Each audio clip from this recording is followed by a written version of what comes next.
সোহাগ ভাই আমরা কথা কান কইতাম কিছু কিছু রাজনীতিবিদ দল আছে ইসলামিক পন্থী দলগুলো বলে ধর্ম ব্যবসায় করে।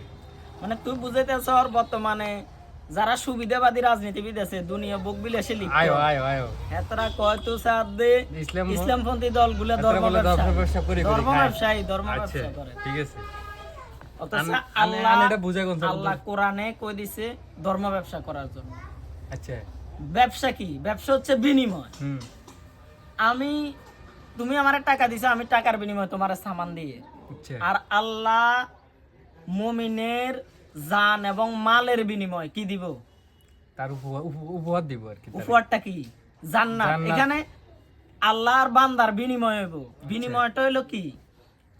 জান্নাত। জান আর মালের বিনিময় জান্নাত। তাহলে এটা ব্যবসা নেই না, এটা ব্যবসা। বিনিময়টাই হচ্ছে ব্যবসা। আমি তোমারে টাকা দিছি, টাকার বিনিময়ে সামান নিতেছি। হয়তো তুমি আমার 10 টাকা দিয়ে উত্তমটা লই যাও, আর আল্লাহ আল্লাহর বান্দা করে সামান্য জান আর মালের বিনিময় কি করে? জান্নাত দেয়। তাহলে এটাও ব্যবসা। তাহলে আল্লাহ কোরআনে তো কইছে ব্যবসা করবে। তাহলে হেতরা কত কো বান্দার সাথে আল্লাহর ব্যবসা, বান্দার সাথে আল্লাহর ব্যবসা, ধর্ম ব্যবসা। তাহলে যেটা কোরআন না এটা হেতরা কত কো কোন জীবনে তো কোরআনের পৃষ্ঠে উল্টাইয়া দাও না, আলিফ কোন কিনা দি আর কোনান দি বা আছে।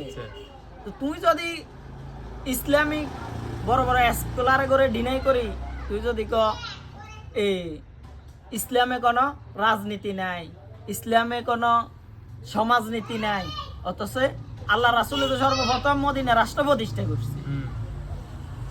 আল্লাহ রাসূল মুসলমানদের রাজনীতি শিখে গেছে, আর আমগো দেশে কয় আমরা বলে ধর্ম ব্যবসা সুবিধাবাদী। এতরা কয় দে এতরা তাহলে সুবিধাবাদী। এতরা সুবিধাবাদী না, এতরা হইলো আলুবাদী আর হেজবাদী, বুঝছো নি? মানে আলুবাদী আর হেজবাদী হলো এটা তো বুঝি নিবে।